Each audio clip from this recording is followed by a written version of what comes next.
ಒಂದು ವಿಷಯವನ್ನು ನಿನಗೋಸ್ಕರ ಹೇಳುತ್ತಿದ್ದೇನೆ.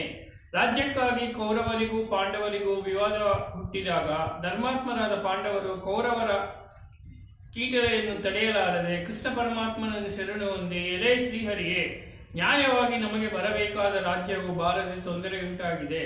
ಈ ತೊಂದರೆಯನ್ನು ಪರಿಹರಿಸಿಕೊಂಡು ನಾವು ಸುಖವಾಗಿ ರಾಜ್ಯಭಾರ ಮಾಡಬೇಕಾದರೆ ಯಾವ ವ್ರತವನ್ನು ಮಾಡಬೇಕು, ಯಾವ ದೇವರನ್ನು ಪೂಜಿಸಬೇಕು, ಅದರ ಕ್ರಮ ಹೇಗೆ, ಇದೆಲ್ಲವನ್ನು ಕೃಪೆ ಮಾಡಿ ತಿಳಿಸಬೇಕೆಂದು ಪ್ರಾರ್ಥಿಸಲು ದಯಾಳುವಾದ ಶ್ರೀಹರಿಯು ಧರ್ಮರಾಯನನ್ನು ಕುರಿತು, ಎಲೆ ರಾಜೇಂದ್ರನೇ ಕೇಳು, ಪ್ರತಿ ವರ್ಷವೂ ಭಾದ್ರಪದ ಮಾಸದಲ್ಲಿ ಶುಕ್ಲ ಪಕ್ಷದ ಚೌತಿಯ ದಿನ ನಿಯಮ ಪುರಸರವಾಗಿ ವರಸಿದ್ಧಿ ವಿನಾಯಕನನ್ನು ಪೂಜಿಸಬೇಕು.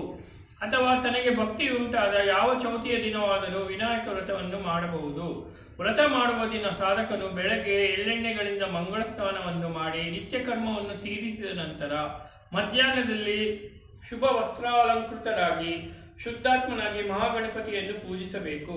ಹಾಗೆ ಪೂಜಿಸಬೇಕಾದರೆ ತನ್ನ ಶಕ್ತಿಗೆ ತಕ್ಕಂತೆ ಚಿನ್ನದಿಂದಾಗಲಿ ಬೆಳ್ಳಿಯಿಂದಾಗಲಿ ಗಣಪತಿ ಪ್ರತಿಮೆಯನ್ನು ಮಾಡಿಸಿ ಕಲ್ಪದಲ್ಲಿ ಹೇಳಿರುವಂತೆ ಪೂಜೆ ಮಾಡಿದ ನಂತರ ಹಾಗೆ ಪೂಜಿಸಿದ ಪ್ರತಿಮೆಯನ್ನು ಬ್ರಾಹ್ಮಣನಿಗೆ ದಾನ ಮಾಡಬೇಕು. ಶಕ್ತಿ ಇಲ್ಲದವರು ಮಣ್ಣಿನಿಂದಲಾದರೂ ಗಣಪತಿಯನ್ನು ಮಾಡಿ ಪೂಜಿಸಬಹುದು. ಶಕ್ತಿ ಇದ್ದರೂ ಧನಲೋಭದಿಂದ ಕಾರ್ಪಣ್ಯ ಮಾಡಬಾರದು.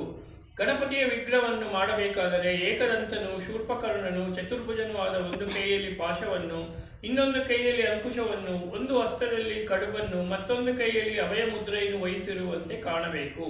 ಈ ವಿಧವಾದ ಗಣಪತಿ ಎಂಬ ನಾಮಧೇಯ ಉಳ್ಳ ವಿನಾಯಕನನ್ನು ಭಕ್ತಿಯಿಂದ ಪೂಜಿಸಬೇಕು. ಮೊದಲು ಆವಾಹನೆ ಮಾಡಿ ಆಸನ ಮಂಡಿತನಾದ ವಿನಾಯಕನಿಗೆ ಅರ್ಘ್ಯ ಪಾದ್ಯಾದಿಗಳನ್ನು ಕೊಟ್ಟು ಪಂಚಾಮೃತ ಸ್ನಾನವನ್ನು ಮಾಡಿಸಿ, ಗಣಾಧಿಪನೆಂದು ಹೇಳಿ ಗಂಧವನ್ನು, ವಿನಾಯಕನೆಂದು ಹೊಗಳಿ ಹೂಗಳನ್ನು, ಉಮಾಸುತನೆಂದು ಹೇಳಿ ಧೂಪವನ್ನು, ರುದ್ರಪ್ರಿಯನೆಂದು ಹೇಳಿ ಸ್ತುತಿಸಿ ದೀಪವನ್ನು, ವಿಘ್ನನಾಶಕನೆಂದು ಹೇಳಿ ನೈವೇದ್ಯವನ್ನು ಸಮರ್ಪಿಸಿ ಪೂಜಿಸಿ, ಮೇಲೆ 21 ಗರಿಕೆ ದಳಗಳನ್ನು ತೆಗೆದುಕೊಂಡು ಗಂಧ ಸಹಿತವಾಗಿ ಆ ಗರಿಕೆಗಳಿಂದ 21 ಸಾರಿ ಗಣಾಧಿಪ, ಉಮಾಪುತ್ರ, ಅಗನಾಶನ, ವಿನಾಯಕ, ಈಶಪುತ್ರ, ಸರ್ವಸಿದ್ಧಿಪ್ರದಾಯಕ, ಏಕದಂತ, ಇಭವಕ್ರ, ಮೂಷಕವಾಹನ, ಕುಮಾರಗುರು ಎಂಬ ನಾಮಗಳನ್ನು ಹೇಳುತ್ತಾ ಪ್ರತಿಯೊಂದು ಹೆಸರಿಗೂ 2 ಗರಿಕೆಗಳು ಬರುವಂತೆ ಯುಗ್ಮದಿಂದ ಪೂಜಿಸಿ 21 ಮೋದಕಗಳನ್ನು ನೈವೇದ್ಯ ಮಾಡಿ 10 ಮೋದಕಗಳನ್ನು ದಕ್ಷಿಣ ಸಹಿತವಾಗಿ ಬ್ರಾಹ್ಮಣನಿಗೆ ದಾನ ಮಾಡಿ ತನಗೂ ತನ್ನ ಪರಿವಾರಕ್ಕೂ 10 ಕಡುಬುಗಳನ್ನು ಉಳಿಸಿಕೊಂಡು ಉಳಿದ ಒಂದನ್ನು ಮಾತ್ರ ಗಣಪತಿಗೆ ಸಮರ್ಪಣೆ ಮಾಡಬೇಕು. ಹೀಗೆ ಮಾಡಿದ ನಂತರ ಯಥಾಶಕ್ತಿಯಾಗಿ ಬ್ರಾಹ್ಮಣ ಸುವಾಸಿನಿಯರನ್ನು ಮೃಷ್ಟಾನ್ನ ಪಾನಗಳಿಂದ ತೃಪ್ತಿಪಡಿಸಿ ದಕ್ಷಿಣೆ ತಾಂಬೂಲಗಳನ್ನು ಕೊಟ್ಟು ಅನಂತರದಲ್ಲಿ ತಾನು ತನ್ನ ಇಷ್ಟ ದೇವತಾರಾಧನೆಯನ್ನು ನಿತ್ಯ ಕರ್ಮಗಳನ್ನು ತೀರಿಸಿಕೊಂಡು ತೈಲ್ಯವರ್ಜಿತನಾದ ಆಹಾರಗಳನ್ನು ಭುಜಿಸಬೇಕು. ಈ ರೀತಿಯಾಗಿ ಪ್ರಸಿದ್ಧವಾಗಿರುವ ವರಸಿದ್ಧಿ ವಿನಾಯಕ ವ್ರತವನ್ನು ನೀನು ಮಾಡಿದರೆ ನಿನ್ನ ಶತ್ರುಗಳು ನಾಶರಾಗಿ ನಿನಗೆ ರಾಜ್ಯ ಸಂಪತ್ತಿ ಉಂಟಾಗಿ ನೀನು ಸುಖವಾಗಿ ನಿಷ್ಕಂಠದಿಂದ ಬಾಳುವೆ ಎಂದು ಹೇಳಿ ಶ್ರೀಕೃಷ್ಣನು ಧರ್ಮರಾಯನನ್ನು ಕುರಿತು ಇಂತೆಂದನು. ಎಲೆ ಧರ್ಮರಾಯನೇ ಕೇಳು, ಆದಿಯಲ್ಲಿ ಈ ವ್ರತವು ಕೈಲಾಸವಾಸಿಯಾದ ಪರಮೇಶ್ವರನಿಂದ ಷಣ್ಮುಖನಿಗೆ ಉಪದೇಶಿಸಲ್ಪಟ್ಟು ಸರ್ವ ಸಂಕಷ್ಟಗಳನ್ನು ಪರಿಹರಿಸಿ ಸಕಲ ಸಿದ್ಧಿಗಳನ್ನು ಕೊಡುವ ಕಾರಣ ಈ ವ್ರತಕ್ಕೆ ವರಸಿದ್ಧಿ ವಿನಾಯಕ ವ್ರತವೆಂದು ಹೆಸರಾಯಿತು. ಆದ ಕಾರಣ ಪೂರ್ವದಲ್ಲಿ ತಾರಕಾಸುರನನ್ನು ಸಂಹರಿಸುವ ಕಾಲದಲ್ಲಿ ಕುಮಾರಸ್ವಾಮಿಯು ಈ ವ್ರತವನ್ನು ಮಾಡಿ ಜಯಶೀಲೆಯಾದನು. ಪರಮೇಶ್ವರನು ಗಣನಾಥನನ್ನು ಪೂಜಿಸಿ ಆತನ ವರದಿಂದ ತ್ರಿಪುರಾಸುರನನ್ನು ಗೆದ್ದನು. ಶ್ರೀರಾಮನು ಕೂಡ ಸೀತೆಯನ್ನು ಕಳೆದುಕೊಂಡ ಮೇಲೆ ಅವಳನ್ನು ಹುಡುಕುವ ಕೆಲಸ ನಿರ್ವಿಘ್ನವಾಗಿ ನೆರವೇರುವಂತೆ ಗಣಪತಿಯನ್ನು ಪೂಜಿಸಿ ಸೀತೆಯೊಡನೆ ಕೂಡಿ ರಾಜ್ಯಭಾರ ಮಾಡಿದನು. ಅಲ್ಲದೆ ಲೋಕಪ್ರಸಿದ್ಧನಾದ ಭಗೀರಥ ಮಹಾರಾಜನು ದೇವಗಂಗೆಯನ್ನು ತರುವುದಕ್ಕಾಗಿ ಪ್ರಯತ್ನಪಟ್ಟು ಮೊದಲು ಗಣಪತಿಯನ್ನು ಪೂಜಿಸಿ ಸಂಕಲ್ಪ ಸಿದ್ಧಿಯನ್ನು ಪಡೆದನು. ವೃತಾಸುರನನ್ನು ಸಂಹರಿಸುವುದಕ್ಕಾಗಿ ದೇವೇಂದ್ರನು ಈ ವ್ರತವನ್ನು ಮಾಡಿ ಶತ್ರುವನ್ನು ಜಯಿಸಿದನು. ಅಮೃತಕ್ಕಾಗಿ ದೇವತೆಗಳು ರಾಕ್ಷಸರು ಒಟ್ಟಾಗಿ ಸಮುದ್ರ ಮಂಥನ ಮಾಡುವಾಗ ಈ ವ್ರತವನ್ನು ಮಾಡಿದರು. ಪಕ್ಷಿರಾಜನಾಗಿ ಅಮೃತವನ್ನು ದೇವಲೋಕದಿಂದ ತರುವುದಕ್ಕಾಗಿ ಹೊರಟ ಗರುಡ ದೇವನು ಈ ವ್ರತವನ್ನು ಮಾಡಿ ಧನ್ಯನಾಗಿ ಅಮೃತ ಕಳಶವನ್ನು ತಂದನು. ನಾನು ರುಕ್ಮಿಣಿಯು ಸಹ ಈ ವ್ರತವನ್ನು ಮಾಡಿ ಅದರ ಮಹಿಮೆಯಿಂದ ಲೋಕಗಳನ್ನು ಪಾಲಿಸುತ್ತಿರುವೆ. ಕುಷ್ಠರೋಗ ಪೀಡಿತನಾದ ಸಾಂಬನೆಂಬುವನು ಭಕ್ತಿಯಿಂದ ಈ ವ್ರತವನ್ನು ಮಾಡಿ ಆರೋಗ್ಯ ಭಾಗ್ಯವನ್ನು ಪಡೆದನು. ಆದ ಕಾರಣ ಈಗ ಭಯಗ್ರಸ್ತನಾಗಿರುವ ನೀನು ಈ ವ್ರತವನ್ನು ಆಚರಿಸಿದರೆ ಗಣಪತಿ ಪ್ರಸಾದದಿಂದ ನಿನಗೆ ಕ್ಷೇಮ ಉಂಟಾಗಿ ಶತ್ರುಗಳನ್ನು ಗೆದ್ದು ನೀನು ರಾಜ್ಯಕೋಶಗಳನ್ನು ಪಡೆಯುವೆ. ಗಣನಾಥನ ಪ್ರಸಾದದಿಂದಲ್ಲದೆ ಮತ್ತೆ ಯಾವ ವ್ರತದಿಂದಲೂ ನಿನ್ನ ಕೋರಿಕೆಯು ಕೈಗೂಡಲಾರದು. ಈ ವಿಚಾರದಲ್ಲಿ ಅನುಮಾನ ಪಡಬೇಡ. ಕುಟುಂಬ ಸಮೇತನಾಗಿ ಭಕ್ತಿಯಿಂದ ವರಸಿದ್ಧಿ ವಿನಾಯಕ ವ್ರತವನ್ನು ಮಾಡು ಎಂದು ಹೇಳಿದನು. ಆಗ ಧರ್ಮರಾಯನು ತೃಪ್ತನಾಗಿ ಭಕ್ತಿಭಾವದಿಂದ ಒಡಗೂಡಿ ದ್ರೌಪದಿ ಸಹಿತನಾಗಿ ವರಸಿದ್ಧಿ ವಿನಾಯಕನನ್ನು ಕಲ್ಪೋಕ್ತ ಪ್ರಕಾರದಿಂದ ಪೂಜಿಸಿದನು. ಆಗ ಗಣಪತಿಯು ಧರ್ಮರಾಯನ ಭಕ್ತಿಗೆ ಮೆಚ್ಚಿ ಪ್ರಸನ್ನನಾದನು. ಧರ್ಮಪುತ್ರನ ಇಷ್ಟಾರ್ಥವು ಕೈಗೂಡಿತು, ಶತ್ರುಗಳು ನಾಶವಾದರು. ಬಳಿಕ ಧರ್ಮರಾಯನು ಸಿದ್ಧಿವಿನಾಯಕನ ವರಬಲದಿಂದ ಸಕಲ ಭಾಗ್ಯಗಳನ್ನು ಅನುಭವಿಸಿದನು. ಆದ ಕಾರಣ ಲೋಕದಲ್ಲಿ ಯಾರು ಭಕ್ತಿಯಿಂದ ಗಣಪತಿಯನ್ನು ಪೂಜಿಸುತ್ತಾರೋ ಅವರಿಗೆ ಸರ್ವಸಿದ್ಧಿಗಳು ಲಭಿಸುವವು, ಇದು ನಿಶ್ಚಯ. ಈ ವಿಚಾರದಲ್ಲಿ ಸ್ವಲ್ಪವೂ ಅನುಮಾನವಿಲ್ಲ. ಈ ವ್ರತವನ್ನು ಮಾಡಿದರೆ ವಿದ್ಯಾರ್ಥಿಯಾದವನಿಗೆ ವಿದ್ಯೆಯು, ಧನಾರ್ಥಿಯಾದವನಿಗೆ ಧನವು, ಕನ್ಯಾರ್ಥಿಯಾದವನಿಗೆ ಮದುವೆಯು, ಪುತ್ರಾರ್ಥಿಯಾದವನಿಗೆ ಮಕ್ಕಳು, ಮೋಕ್ಷಾಕಾಂಕ್ಷಿಗಳಿಗೆ ಮುಕ್ತಿಯು, ಇನ್ನು ಬಗೆಬಗೆಯಾದ ಅನೇಕ ವಿಧ ಕೋರಿಕೆಗಳು ಅವರವರ ಭಕ್ತಿಗೆ ಅನುಸಾರವಾಗಿ ಸಿದ್ಧಿಸುವವು.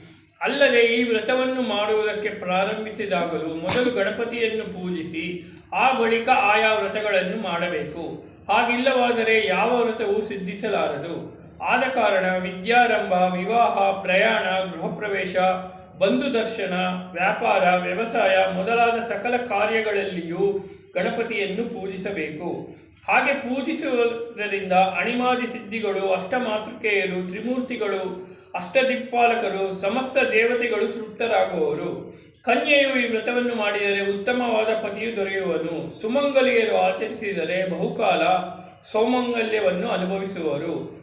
ವಿಧವೆಯರು ಮಾಡಿದರೆ ಮುಂದೆ ಯಾವಾಗಲೂ ಅವರಿಗೆ ಪತಿ ವಿಯೋಗವಾಗಲಾರದು. ಬಡವನು ಈ ವ್ರತವನ್ನು ಮಾಡಿದರೆ ಭಾಗ್ಯವಂತನಾಗುವನು.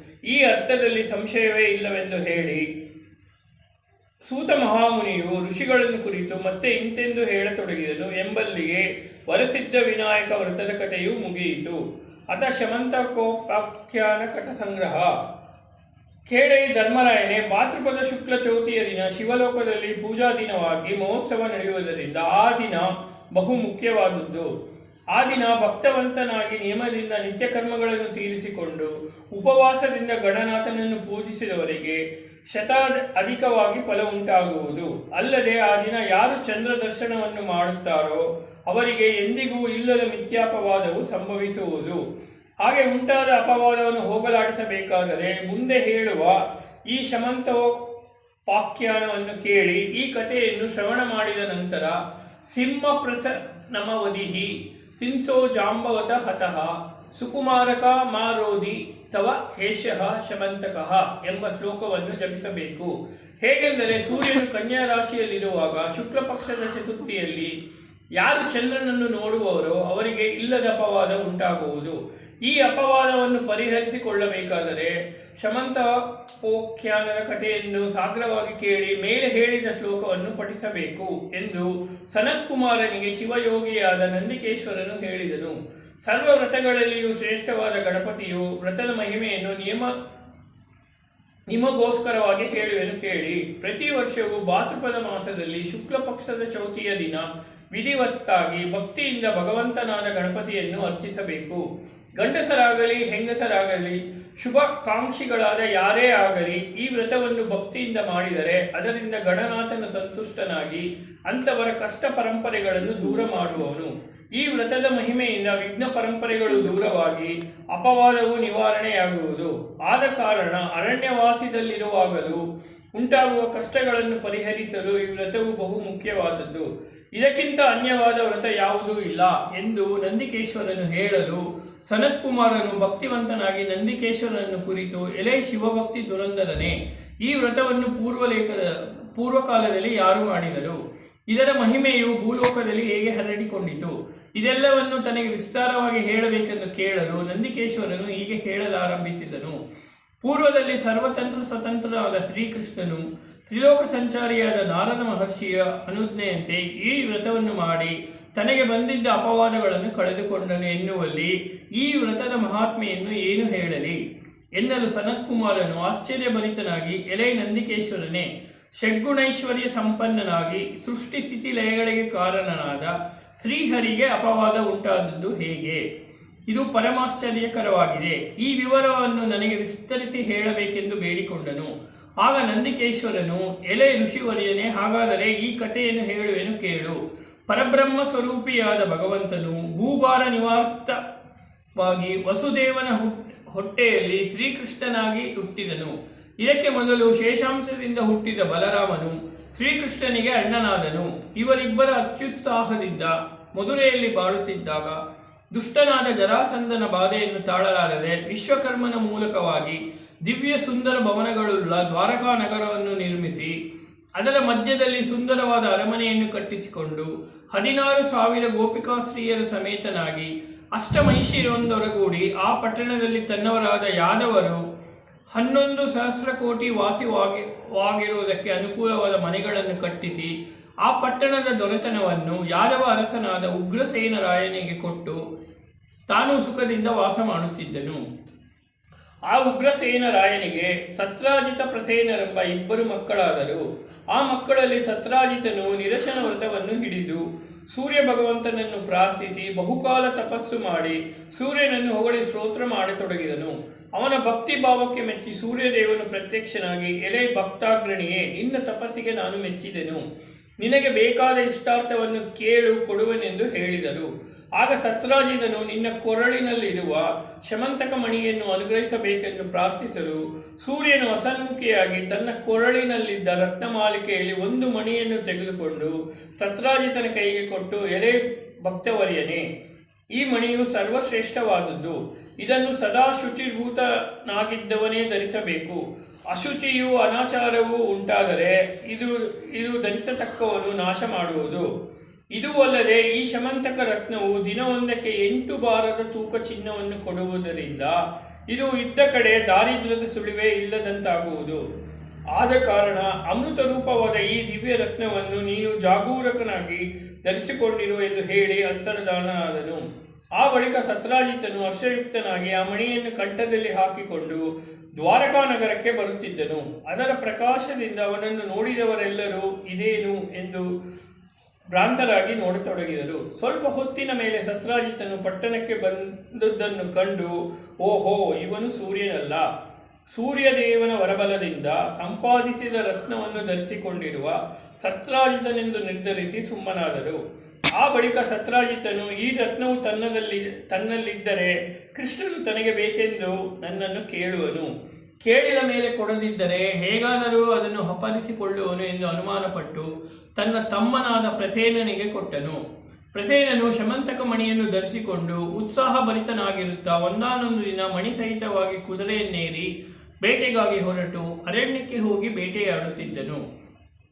ಆಗ ಒಂದು ಸಿಂಹವು ಪ್ರಸೇನನ ಮೇಲೆ ಬಿದ್ದು ಅವನನ್ನು ಕೊಂದು ಶಮಂತಕ ರತ್ನವನ್ನು ತೆಗೆದುಕೊಂಡಿತು. ಕೂಡಲೇ ಅಲ್ಲಿದ್ದ ಜಾಂಬವಂತನೆಂಬುವನು ಆ ಸಿಂಹವನ್ನು ಸಂಹರಿಸಿ ರತ್ನವನ್ನು ತೆಗೆದುಕೊಂಡು ತನ್ನ ಗುಹೆಯನ್ನು ಹೊಕ್ಕು ಮಗಳು ತೂಗುತ್ತಿದ್ದ ತೊಟ್ಟಲಿಗೆ ಕಟ್ಟಿ ಅಲಂಕಾರ ಮಾಡಿದನು.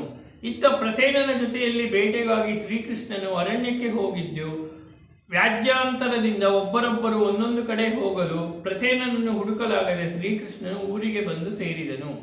2-3 ದಿನಗಳಾದರೂ ಪ್ರಸೇನನು ಬರಲೇ ಇಲ್ಲ. ಎಲ್ಲೆಲ್ಲಿ ಹುಡುಕಿದರೂ ಸಿಕ್ಕದಿದ್ದ ಕಾರಣ ಸತ್ರಾಜಿತಾದಿಗಳು ಪ್ರಸೇನನ ಜೊತೆಯಲ್ಲಿ ಬೇಟೆಗೆ ಹೋಗಿದ್ದ ತಂತ್ರಿಯಾದ ಶ್ರೀಕೃಷ್ಣನು ಆಶಾಬದ್ಧನಾಗಿ ಪ್ರಸೇನನನ್ನು ಕೊಂದು ಮಣಿಯನ್ನು ಅಪಹರಿಸಿದನೆಂದು ದೂರಲಾರಂಭಿಸಿದರು. ಇದನ್ನು ಕೇಳಿ ಕೃಷ್ಣಮೂರ್ತಿಯು ಚಿಂತಾಕ್ರಾಂತನಾಗಿ ನಿಷ್ಕಾರಣವಾಗಿ ತನಗೆ ಬಂದಿರುವ ಅಪವಾದವನ್ನು ಕಳೆದುಕೊಳ್ಳಬೇಕೆಂದು ಸತ್ರಾಜಿತನನ್ನು ಕೆಲವು ಪರಿವಾರದವರನ್ನು ಸಂಗಡ ಕರೆದುಕೊಂಡು ಅರಣ್ಯಕ್ಕೆ ಹೋಗಿ ಪ್ರಸೇನನನ್ನು ಹುಡುಕುತ್ತಿದ್ದರು. ಹಾಗೆ ಹುಡುಕುತ್ತಿದ್ದಾಗ ಸಿಂಹದಿಂದ ಕೊಲ್ಲಲ್ಪಟ್ಟ ಪ್ರಸೇನನು ಅವರ ಕುದುರೆಯು ಬಿದ್ದಿರುವ ಸ್ಥಳಕ್ಕೆ ಬಂದು ಹತ್ತಿರದಲ್ಲಿಯೇ ಸತ್ತು ಬಿದ್ದಿರುವ ಸಿಂಹವನ್ನು ನೋಡಿ ಆಶ್ಚರ್ಯಭರಿತವಾಗಿ ಆ ಸಿಂಹವನ್ನು ಕರಡಿಯು ಕೊಂದಿರುವುದೆಂದು ತಿಳಿದು ಆ ಕರಡಿಯ ಹೆಜ್ಜೆಯನ್ನೇ ಅನುಸರಿಸಿಕೊಂಡು ಹೋಗಿ ಬಹುದೂರದಲ್ಲಿ ಒಂದು ಗುಹೆಯನ್ನು ಕಂಡರು. ಆ ಗುಹೆಯು ಬಹು ಅಂಧಕಾರಮಯವಾಗಿ ಪ್ರವೇಶಿಸುವುದಕ್ಕೆ ಅಸಾಧ್ಯವಾದ ಕಾರಣ ಕೃಷ್ಣನು ಪರಿವಾರದೊಡನೆ ಸತ್ರಾಜಿತನನ್ನು ಗುಹೆಯ ಬಾಗಿಲಿನಲ್ಲಿ ಕಾದಿರುವಂತೆ ಹೇಳಿ ತಾನು ಏಕಾಂಗಿಯಾಗಿ ಹೊರಹೊಕ್ಕು ಅದರಲ್ಲಿದ್ದ ಅರಮನೆಯನ್ನು ಪ್ರವೇಶಿಸಿದನು. ಆ ಅರಮನೆಯು ಒಂದು ಕೊಠಡಿಯಲ್ಲಿ ಜಾಂಬವಂತನ ಮಗಳಾದ ಜಾಂಬವತಿ ಎಂಬ ಕನ್ಯಾಮಣಿಯು ತನ್ನ ಮಗುವಿನ ತೊಟ್ಟಿಲಿಗೆ ಶಮಂತಕ ರತ್ನವನ್ನು ಕಟ್ಟಿ ಆ ರತ್ನವನ್ನು ಮಗುವಿಗೆ ತೋರಿಸುತ್ತಾ, ಅಪ್ಪ, ಮಗು ಅಳಬೇಡ, ಇಗೋ, ಈ ಶಮಂತಕ ರತ್ನವು ಪ್ರಸೇನನ ಕೊರಳಿನಲ್ಲಿತ್ತು. ಅವನನ್ನು ಒಂದು ಸಿಂಹವು ಕೊಂದು ಮಣಿಯನ್ನು ಅಪಹರಿಸಿಕೊಂಡಿತ್ತು. ನಿಮ್ಮ ತಾತನಾದ ಜಾಂಬವಂತನು ಆ ಸಿಂಹವನ್ನು ಸಂಹರಿಸಿ ನಿನಗೋಸ್ಕರ ಈ ರತ್ನವನ್ನು ತಂದಿರುವೆನು, ನೋಡು ಎಂದು ತೊಟ್ಟಿಲು ತೂಗುತ್ತಿರುವುದನ್ನು ಕಂಡು ಶ್ರೀಕೃಷ್ಣನು ಆಶ್ಚರ್ಯನಾಗಿ ಅಲ್ಲೇ ನಿಂತುಕೊಂಡನು. ಶ್ರೀಕೃಷ್ಣನನ್ನು ಕಂಡ ಕೂಡಲೇ ಜಾಂಬವತಿಗೆ ವಿರಹ ವೇದನೆಯುಂಟಾಗಿ, ನೀನು ಇಲ್ಲಿರಬೇಡ, ಇದ್ದರೆ ಕೆಡಕಾದೀತು. ಈ ರತ್ನದ ಮೇಲೆ ನಿನಗೆ ಆಸೆ ಇದ್ದರೆ ಜಾಂಬವಂತನು ಹೇಳುವುದರೊಳಗೆ ತೆಗೆದುಕೊಂಡು ಹೊರಟು ಹೋಗು ಎಂದು ಗುಟ್ಟಾಗಿ ಹೇಳಿದಳು. ಅದನ್ನು ಕೇಳಿದ ಕೂಡಲೇ ಕೃಷ್ಣನು ತನ್ನ ಶಂಖವನ್ನು ಗಟ್ಟಿಯಾಗಿ ಊದಿ ನಾದ ಮಾಡಿದನು. ಆ ಶಂಖಧ್ವನಿಯನ್ನು ಕೇಳಿದ ಕೂಡಲೇ ಜಾಂಬವಂತನು ಎಚ್ಚರಗೊಂಡು ಕೃಷ್ಣನೊಡನೆ ಯುದ್ಧಕ್ಕೆ ನಿಂತನು. ಹೀಗೆ ಯುದ್ಧ ಮಾಡುತ್ತಿರುವಾಗ 7 ದಿನಗಳವರೆಗೆ ಕೃಷ್ಣನು ಹೊರಕ್ಕೆ ಬಾರದಿದ್ದ ಕಾರಣ ಗವಿಯ ಬಾಗಿಲಲ್ಲಿ ಕಾದಿದ್ದ ಸತ್ರಾಜಿತಾದಿಗಳು ಖಿನ್ನರಾಗಿ ಪಟ್ಟಣಕ್ಕೆ ಹೊರಟು ಬಂದು ನಡೆದ ಸಂಗತಿಯನ್ನು ಹೇಳಲು ಸರ್ವರು ಖಿನ್ನರಾಗಿ ಕೃಷ್ಣನು ಸತ್ತು ಹೋದನೆಂದು ತಿಳಿದು ಅವನಿಗೆ ಉತ್ತರಾದಿ ಕ್ರಿಯೆಗಳನ್ನು ಮಾಡಿದರು. ಇತ್ತ ಗುಹೆಯಲ್ಲಿ ಶ್ರೀಕೃಷ್ಣನು ಸಾಹಸದಿಂದ 28 ದಿನಗಳವರೆಗೆ ಯುದ್ಧ ಮಾಡಿದರು.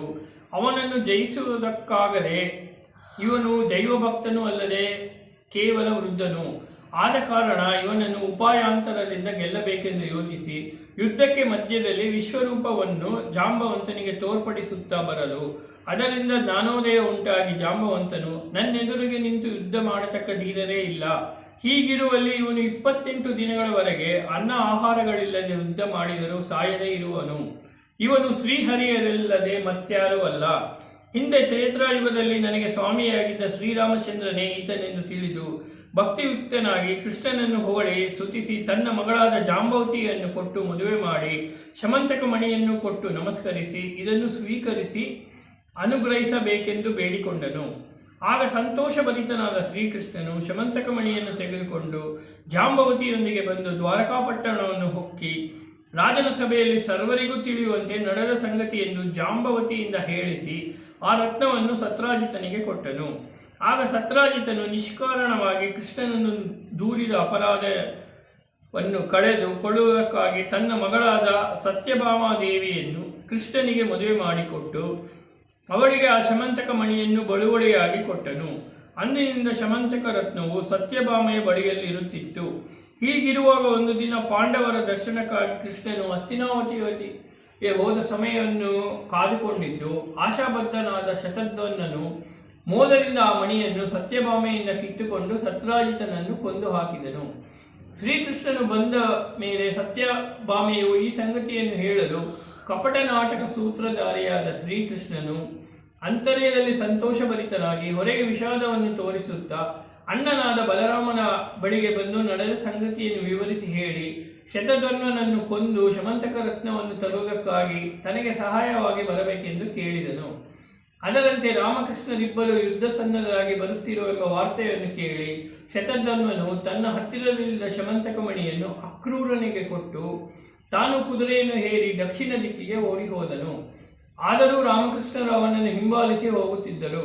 ಕಡೆಗೆ ಶ್ರೀಕೃಷ್ಣನು ಶತಧನ್ವವನ್ನು ಕೊಂದು ಶೋಧನೆ ಮಾಡುವಲ್ಲಿ ಅವನಲ್ಲಿ ರತ್ನವಿರುವುದನ್ನು ಕಂಡು ಖಿನ್ನರಾಗಿ ಆ ವಿಚಾರವನ್ನು ಬಲರಾಮನಿಗೆ ಹೇಳಲು ಬಲರಾಮನು ಕೋಪಾವಿಷ್ಟನಾಗಿ, ಕೃಷ್ಣ, ನೀನು ಮಾಯಾವಿ, ಧನಾಲೋಭದಿಂದ ಇಲ್ಲದ ಕಾರಣವನ್ನು ಹುಟ್ಟಿಸಿ ಬಂಧುಗಳನ್ನೆಲ್ಲ ಕೊಲ್ಲುತ್ತಿರುವೆ, ಇದು ನಿನಗೆ ಸರಿಯಲ್ಲ ಎಂದು ಹೇಳಿ ಕೋಪಗೊಂಡು ತಾನು ಪಟ್ಟಣಕ್ಕೆ ಬರುವುದಿಲ್ಲವೆಂದು ಹಠ ಹಿಡಿದು ವಿದರ್ಭ ದೇಶಕ್ಕೆ ಹೊರಟು ಹೋದನು. ಎಷ್ಟು ವಿಧವಾಗಿ ಸಮಾಧಾನ ಮಾಡಿದರೂ ಬಲರಾಮನು ಒಪ್ಪದಿದ್ದ ಕಾರಣ ಕೃಷ್ಣನು ರಥಾರೂಢನಾಗಿ ದ್ವಾರಕೆಗೆ ಬಂದು ಬಿಟ್ಟನು. ಆಗ ಪಟ್ಟಣವಾಸಿಗಳೆಲ್ಲರೂ ಬಲರಾಮನಿಲ್ಲದೆ ಕೃಷ್ಣನು ಒಬ್ಬನೇ ಬರುವುದನ್ನು ಕಂಡು ಆ ಕೃಷ್ಣನಿಗೆ ಹೆಣ್ಣು ಹೊನ್ನುಗಳ ಮೇಲೆ ಬಹಳ ಆಸೆ ಆದ ಕಾರಣ ಎಲ್ಲಿಗೋ ಕರೆದುಕೊಂಡು ಹೋಗಿ ಅಣ್ಣನಾದ ಬಲರಾಮನನ್ನೂ ಕೊಂದು ಬಂದಿರುವನೆಂದು ದೂರುತ್ತಿದ್ದರು. ಅದನ್ನು ಕೇಳಿ ಕೃಷ್ಣ ಖಿನ್ನನಾಗಿ ಮನಸ್ಸಿನಲ್ಲಿ ಕೊರಗುತ್ತಾ ತನಗೆ ಪ್ರಾಪ್ತವಾದ ಈ ಅಪವಾದವನ್ನು ಹೇಗೆ ಹೋಗಲಾಡಿಸಬೇಕೆಂದು ಚಿಂತಿಸುತ್ತಿದ್ದನು. ಇತ್ತ ಅಕ್ರೂರನು ಆ ಶಮಂತಕ ರತ್ನವನ್ನು ಸಹಿತನಾಗಿ ಕಾಶಿ ಕ್ಷೇತ್ರಕ್ಕೆ ಹೋಗಿ ಅಲ್ಲಿ ವಾಸಿಸುತ್ತಾ ಬಹಳವಾದ ಚಿನ್ನವನ್ನು ಸಂಪಾದಿಸಿ ಅನೇಕ ಗುಡಿ ಗೋಪುರಗಳನ್ನು ಕಟ್ಟಿಸಿ ಯಜ್ಞ ಯಾಗಾದಿಗಳನ್ನು ಮಾಡಿ ಲೋಕಗಳನ್ನು ತೃಪ್ತಿಪಡಿಸಿದನು. ಈ ಮಣಿಯ ಮಹಿಮೆಯಿಂದ ರೋಗ ಅಪದ್ರವ್ಯಗಳಿಲ್ಲದೆ ಅಕ್ರೂರನು ಶುಚಿರ್ಭೂತನಾಗಿ ಅಟ್ಟಹಾಸದಿಂದ ತನ್ನ ಪಟ್ಟಣಕ್ಕೆ ಬಂದನು. ಇದೆಲ್ಲವೂ ತನಗೆ ತಿಳಿದಿದ್ದರೂ ಕಪಟ ನಾಟಕ ಸೂತ್ರಧಾರಿಯಾದ ಶ್ರೀಕೃಷ್ಣನು ಏನೂ ತಿಳಿದವನಂತೆ ಮೌನದಿಂದಿರುತ್ತಿದ್ದನು. ಒಂದು ದಿನ ದೇವರ್ಷಿಯಾದ ನಾರದರು ಲೋಕ ಸಂಚಾರ ಮಾಡುತ್ತಾ ವೈಕುಂಠಕ್ಕೆ ಬಂದು ಶ್ರೀಕೃಷ್ಣನನ್ನು ಕುರಿತು ಭಕ್ತಿಯಿಂದ ಹೊಗಳಿ ಆತನ ಮುಖಭಾವವನ್ನರಿತು, ಈ ರೀತಿ ನೀನು ಖಿನ್ನನಾಗಿ ನಿನ್ನ ಮುಖಕಾಂತಿ ಕೆಡುವುದಕ್ಕೆ ಕಾರಣವೇನು ಎಂದು ಕೃಷ್ಣನನ್ನು ಪ್ರಶ್ನೆ ಮಾಡಿದನು. ಆಗ ಕೃಷ್ಣಮೂರ್ತಿಯು ನಡೆದ ಸಂಗತಿಯನ್ನೆಲ್ಲ ನಾರದರಿಗೆ ಸವಿಸ್ತರವಾಗಿ ಹೇಳಲು ನಾರದರು, ಅಯ್ಯ, ನೀನು ತಿಳಿದು ತಿಳಿಯದವನಂತೆ ನಟಿಸಬೇಡ. ಭಾದ್ರಪದ ಶುದ್ಧ ಚೌತಿಯ ದಿನ ಚಂದ್ರದರ್ಶನ ಮಾಡಿದ ಕಾರಣ ನಿನಗೆ ಈ ವಿಧವಾದ ಅಪವಾದ ಉಂಟಾಯಿತು. ಇದನ್ನು ತಕ್ಕ ರೀತಿಯಲ್ಲಿ ಪರಿಹರಿಸಿಕೋ ಎಂದು ಹೇಳಲು ಕೃಷ್ಣನು, ಎಲೆ ನಾರದರೆ, ಚೌತಿಯ ದಿನ ಚಂದ್ರನನ್ನು ಏಕೆ ನೋಡಬಾರದು? ಭಾದ್ರಪದ ಶುದ್ಧ ಬಿದಿಗೆಯ ದಿನ ಚಂದ್ರ ದರ್ಶನದಿಂದ ಶುಭವಾಗುವುದು ಹೇಗೆ? ಏತರಿಂದ ಹೀಗಾಯಿತು? ಇದನ್ನು ನನಗೆ ತಿಳಿಸಬೇಕೆಂದು ಪ್ರಾರ್ಥಿಸಲು ನಾರದರು, ಎಲೆ ಶ್ರೀಕೃಷ್ಣಮೂರ್ತಿಯೇ ಕೇಳು. ಪೂರ್ವಕಾಲದಲ್ಲಿ ಚಂದ್ರನು ತಾನು ರೂಪವಂತನೆಂದು ಗರ್ವದಿಂದ ಗಣಪತಿಯನ್ನು ನೋಡಿ ಹಾಸ್ಯ ಮಾಡಿದನು. ಅಂದಿನಿಂದ ಚಂದ್ರನನ್ನು ಭಾದ್ರಪದ ಮಾಸದ ಶುದ್ಧ ಚೌತಿಯ ದಿನ ನೋಡಿದವರಿಗೆ ಹೀಗೆ ಅಪವಾದ ಉಂಟಾಗುತ್ತಿದೆ ಎನ್ನಲು ಶ್ರೀಕೃಷ್ಣನು ಚಂದ್ರನಿಗೆ ಗಣಪತಿಯಿಂದ ಶಾಪ ಬಂದ ವಿಚಾರವನ್ನು ವಿಸ್ತಾರವಾಗಿ ನನಗೆ ತಿಳಿಯ ಹೇಳಬೇಕೆಂದು ಕೇಳಲು ನಾರದರು ಶ್ರೀಕೃಷ್ಣನನ್ನು ಕುರಿತು ಹೀಗೆ ಹೇಳಿದರು. ಪೂರ್ವಕಾಲದಲ್ಲಿ ದೇವೋತ್ತಮನಾದ ಪರಮೇಶ್ವರನು ತನ್ನ ಮಗನಾದ ಗಣಪತಿಯನ್ನು ಪ್ರಮತಾದಿ ಗಣಗಳಿಗೆ ನಾಯಕನನ್ನಾಗಿ ಮಾಡಲು ಪ್ರಯತ್ನಪಟ್ಟು ದೇವಸಭೆಯಲ್ಲಿ ನಿರ್ಮಿಸಿದನು. ಆಗ ನೆರೆದಿದ್ದ ಬ್ರಹ್ಮಾದಿ ಸಕಲ ದೇವತೆಗಳ ಮುಂದೆ ವಿನಾಯಕನಿಗೆ ಅಣಿಮಾದಿ ಅಷ್ಟಸಿದ್ಧಿಗಳನ್ನು ಕೊಟ್ಟು ಲಗ್ನ ಮಾಡಿದನು. ಆ ವಿವಾಹ ಕಾಲದಲ್ಲಿ ಸಿದ್ಧಬುದ್ಧಿ ಸಮೇತನಾದ ಗಣನಾಥನನ್ನು ಕುರಿತು ಸೃಷ್ಟಿಕರ್ತನಾದ ಬ್ರಹ್ಮನು ಹೀಗೆ ಸ್ತೋತ್ರ ಮಾಡಿದನು. ಎಲೆ ವಿಘ್ನೇಶ್ವರನೇ, ಗಜಮುಖನಾಗಿ ಲಂಬೋದರನಾಗಿ ಏಕದಂತವೆನ್ನಿಸಿಕೊಂಡು ಶೂರ್ಪಕರ್ಣಗಳಿಂದ ಹೊಳೆಯುತ್ತಾ ಪ್ರಮಥ ಗಣಗಳಿಗೆ ಒಡೆಯನಾಗಿ ಸಿದ್ಧಿಬುದ್ಧಿ ಸಮೇತನಾದ ಗಣಪತಿ ಎಂಬ ಹೆಸರುಳ್ಳ ನಿನಗೆ ಯಾರು ನಿಯಮಯುಕ್ತರಾಗಿ ಭಕ್ತಿಭಾವದಿಂದ ಕಡುಬುಗಳನ್ನು ಮೋದಕನ್ನಾಗಲಿ ಸಮರ್ಪಿಸಿ ಪೂಜಿಸುವರೋ ಅವರಿಗೆ ಉತ್ತರೋತ್ತರ ಶ್ರೇಯಸ್ಸುಂಟಾಗುವುದು. ನೀನು ಅವರ ಕೋರಿಕೆಗಳನ್ನು ನಿರ್ವಿಘ್ನವಾಗಿ ನೆರವೇರಿಸಿಕೊಡುವೆ. ನಿನ್ನನ್ನು ಪೂಜೆ ಮಾಡದಿದ್ದರೆ ತ್ರಿಲೋಕಾಧಿಪತಿಗಳಾಗಲಿ ದೇವತೆಗಳಾಗಲಿ ಮತ್ತೆ ಯಾರೇ ಆಗಲಿ ಕಲ್ಪಕೋಟಿ ವರ್ಷಗಳು ಪ್ರಯತ್ನ ಮಾಡಿದರೂ ಅಂಥವರು ಸಿದ್ಧಿಯನ್ನು ಪಡೆಯಲಾರರು. ಆದ ಕಾರಣ ಇದರ ರಹಸ್ಯವನ್ನರಿತು ತ್ರಿಮೂರ್ತಿಗಳು ಕೂಡ ನಿನ್ನನ್ನು ಪೂಜಿಸಿ ನಿನ್ನ ಪ್ರಸಾದ ಬಲದಿಂದ ಅವರ ಕೆಲಸವಾದ ಸೃಷ್ಟಿ ಸ್ಥಿತಿ ಲಯಗಳನ್ನು ಮಾಡುತ್ತಿರುವರು. ಈ ಅರ್ಥದಲ್ಲಿ ಸ್ವಲ್ಪವೂ ಸಂಶಯವಿಲ್ಲ. ಆದ ಕಾರಣ ಆದಿದೇವರು ಆದಿಪೂಜ್ಯನು ಅಖಿಲಾಂಡ ಕೋಟಿ ಬ್ರಹ್ಮಾಂಡಗಳಿಗೆ ನಾಯಕ ಸೃಷ್ಟಿ ಸ್ವರೂಪಿಯೂ ಆದ ನಿನ್ನ ಪ್ರಸನ್ನನಾಗಿ ನಮ್ಮನ್ನು ರಕ್ಷಿಸು ಎಂದು ಹೊಗಳಿದನು. ಆತನ ಸ್ತೋತ್ರಕ್ಕೆ ಮೆಚ್ಚಿ ಗಣಪತಿಯು, ಎಲೆ ಬ್ರಹ್ಮನೇ, ನಿನ್ನ ಭಕ್ತಿಗೆ ಮೆಚ್ಚಿದೆನು, ನಿನಗೆ ಬೇಕಾದ ವರವನ್ನು ಕೇಳು ಅನುಗ್ರಹಿಸವೆನ್ನಲು ಬ್ರಹ್ಮನು ಅಂಜಲಿಬದ್ಧನಾಗಿ, ಎಲೆ ಗಣನಾಥನೇ, ನನ್ನ ಸೃಷ್ಟಿ ಕಾರ್ಯವು ನಿರ್ವಿಘ್ನವಾಗಿ ನೆರವೇರುವಂತೆ ಅನುಗ್ರಹಿಸಿ ಕಾಪಾಡಬೇಕು ಎಂದು ಪ್ರಾರ್ಥಿಸಲು ಗಣಪತಿಯು ಹಾಗೇ ಆಗಲಿ ತಥಾಸ್ತು ಎಂದು ಅವನು ಕೊಟ್ಟ ಮೋದಕಗಳನ್ನು ಸ್ವೀಕರಿಸಿ ಬ್ರಹ್ಮನನ್ನು ಅರಿಸಿ ಸಂತುಷ್ಟನಾಗಿ ತನ್ನ ಪತ್ನಿಯರಾದ ಸಿದ್ಧಿಬುದ್ಧಿಗಳ ಸಮೇತನಾಗಿ ಮೂಷಕ ವಾಹನವನ್ನೇರಿ ಲೋಕ ಸಂಚಾರ ಮಾಡುತ್ತಾ ಚಂದ್ರಲೋಕಕ್ಕೆ ಬಂದು ಉತ್ಸಾಹದಿಂದ ಸ್ವೇಚ್ಛೆಯಾಗಿ ಸಂಚರಿಸುತ್ತಿದ್ದರು. ಆಗ ಸೌಂದರ್ಯ ಸಂಪನ್ನನಾಗಿದ್ದ ಚಂದ್ರನು ಗಣಪತಿಯನ್ನು ನೋಡಿ ಹಾಸ್ಯ ಮಾಡಿ ನಕ್ಕನು. ಅದನ್ನು ಕಂಡು ಗಣಪತಿಗೆ ಮಹಾಕೋಪ ಉಂಟಾಗಿ ಕಣ್ಣುಗಳನ್ನು ಕೆಂಪಗೆ ಮಾಡಿಕೊಂಡು ದುರದುರನೆ ಚಂದ್ರನನ್ನು ನೋಡಿ, ಎಲೆ ಮದಾಂಧನಾದ ಚಂದ್ರನೇ, ನಿನ್ನ ಗರ್ವವನ್ನು ನಾನು ಬಲ್ಲೆ. ನನ್ನನ್ನು ಹಾಸ್ಯ ಮಾಡಿರುವುದಕ್ಕಾಗಿ ತಕ್ಕ ಫಲವನ್ನು ನೀನು ಅನುಭವಿಸದೇ ಇರಲಾರೆ. ಇಂದಿನಿಂದ ನಿನ್ನ ಸೌಂದರ್ಯವು ಕುಂದಿ ಹೋಗಲಿ. ನೀನು ಮೃಗಲಾಂಚನಾಗಿ ಬಾಳು. ಅಲ್ಲದೆ ಭಾದ್ರಪದ ಶುದ್ಧ ಚೌತಿಯ ದಿನ ಯಾರು ನಿನ್ನನ್ನು ನೋಡುವವರೋ ಅವರಿಗೆ ಇಲ್ಲದ ಮಿಥ್ಯಾಪವಾದವು ಉಂಟಾಗಲಿ. ಇದು ನನ್ನ ಶಾಪವೆಂದು ಹೇಳಿದನು. ಆದ ಕಾರಣ ಚಂದ್ರನಿಗೆ ಶಾಪ ಉಂಟಾಯಿತು. ಹೀಗೆ ತನಗೆ ಬಂದ ಶಾಪಕ್ಕೆ ಹೆದರಿ ಚಂದ್ರನು ಕಂಗೆಟ್ಟು ಕಮಲ ಮಧ್ಯದಲ್ಲಿ ಅಡಗಿಕೊಂಡನು. ಅಲ್ಲಿಂದ ಮುಂದೆ ಚಂದ್ರನ ಪ್ರಕಾಶವೇ ಇಲ್ಲದಂತಾಗಲು ಅಮೃತಪಾನ ಜೀವಿಗಳಾದ ದೇವತೆಗಳಿಗೆ ಚಂದ್ರನಿಲ್ಲದ ಕಾರಣ ಆಹಾರವೇ ಇಲ್ಲದಂತಾಯಿತು. ಇದರಿಂದ ಅವರು ಬಹಳವಾಗಿ ನೊಂದು ಎಲ್ಲರೂ ಒಟ್ಟಿಗೆ ಸೇರಿ ಸತ್ಯಲೋಕಕ್ಕೆ ಹೋಗಿ ಬ್ರಹ್ಮನನ್ನು ಕಂಡು ಚಂದ್ರನ ಪ್ರಕಾಶವೇ ಇಲ್ಲದ ಕಾರಣ ತಮಗೆ ಉಂಟಾಗಿರುವ ಕಷ್ಟವನ್ನು ವಿವರಿಸಿ ಹೇಳಿಕೊಂಡು ಗಣಪತಿಯಿಂದ ಚಂದ್ರನಿಗೆ ಶಾಪ ಬಂದ ವಿಧವನ್ನು ವಿವರಿಸಿ ಹೇಳಿದರು.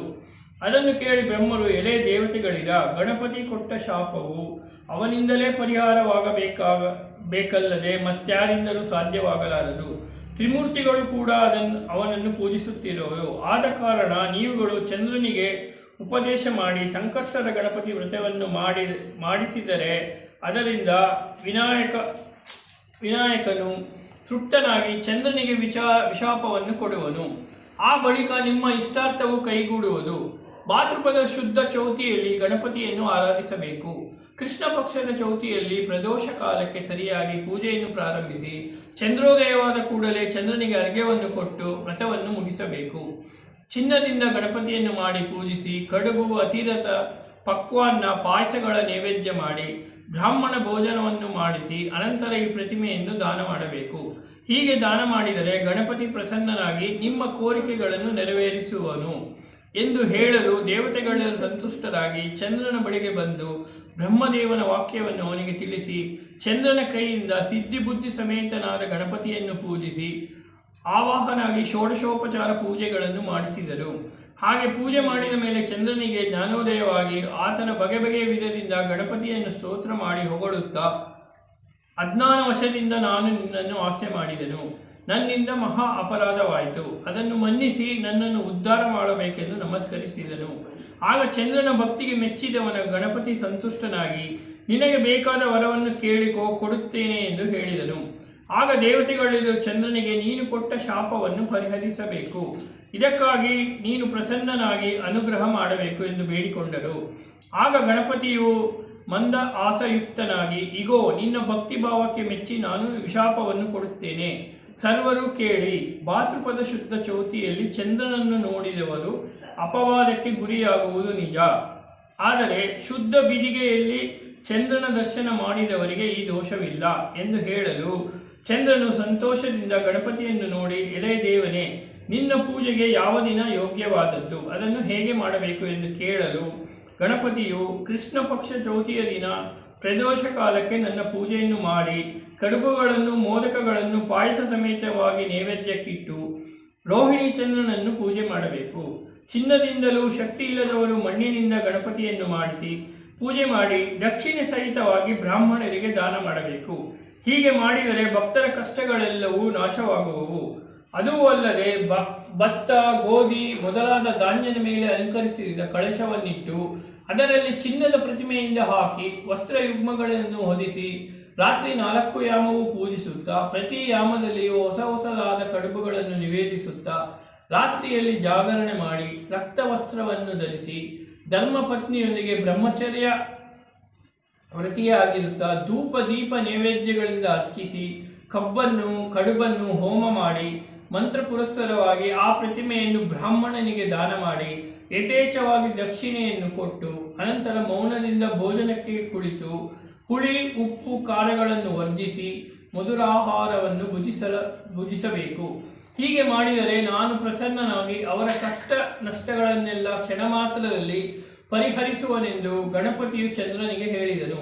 ಆದ್ದರಿಂದ ಎಲೆ ಕೃಷ್ಣಸ್ವಾಮಿಯೇ, ಭಾದ್ರಪದ ಶುಕ್ಲ ಚತುರ್ಥಿಯ ದಿನ ಯಾರೂ ಚಂದ್ರ ದರ್ಶನವನ್ನು ಮಾಡಬಾರದು. ಒಂದು ವೇಳೆ ಮಾಡಿದರೆ ಅವನಿಗೆ ಅಪವಾದ ಎಂದಿಗೂ ತಪ್ಪಲಾರದು. ಅದನ್ನು ತಪ್ಪಿಸಿಕೊಳ್ಳುವುದಕ್ಕಾಗಿ ಶಮಂತಕ ಕೋಪಖ್ಯಾನವನ್ನು ಕೇಳಬೇಕು. ಆದ ಕಾರಣ ಶಮಂತಕ ಮಣಿಯ ಕಥೆಯನ್ನು ಕೇಳಿದವರ ಕಷ್ಟ ಪರಂಪರೆಗಳು ನಾಶವಾಗುವವು ಎಂದು ಗಣಪತಿಯು ಚಂದ್ರನಿಗೆ ಹೇಳಿದ ವ್ರತವನ್ನು ನಾರದರು ಹೇಳಲು ಶ್ರೀಕೃಷ್ಣ ಸ್ವಾಮಿಯು ಭಕ್ತಿಯಿಂದ ಕೇಳಿ ಗಣಪತಿಯನ್ನು ಪೂಜಿಸಿ ಅವನ ವರಪ್ರಸಾದದಿಂದ ತನಗೆ ಬಂದಿದ್ದ ಅಪವಾದವನ್ನು ನೀಗಿಕೊಂಡು ಸುಖಿಯಾದನು. ಆದ ಕಾರಣ ಎಲೆ ಧರ್ಮರಾಯನೇ, ನೀನು ಕೂಡ ಶ್ರೇಷ್ಠವಾದ ವ್ರತವನ್ನು ಮಾಡಿ ಸುಖಿಯಾಗು ಎಂದು ಹೇಳಿ ಸ್ಕಂದ ಪುರಾಣದ ಮೂಲಕ ವರಸಿದ್ಧಿ ವಿನಾಯಕ ವ್ರತಕಥ ವೃತ್ತಾಂತದಲ್ಲಿ ಶಮಂತಕೋಪಾಖ್ಯಾನ ಸಂಪೂರ್ಣಂ. ಶ್ರೀ ಶ್ರೀ ಶ್ರೀ ಶ್ರೀ ಮಹಾಗಣಪತಿ ಪ್ರಸಾದ ಸಿದ್ಧಿರಸ್ತು ಶ್ರೀರಸ್ತು.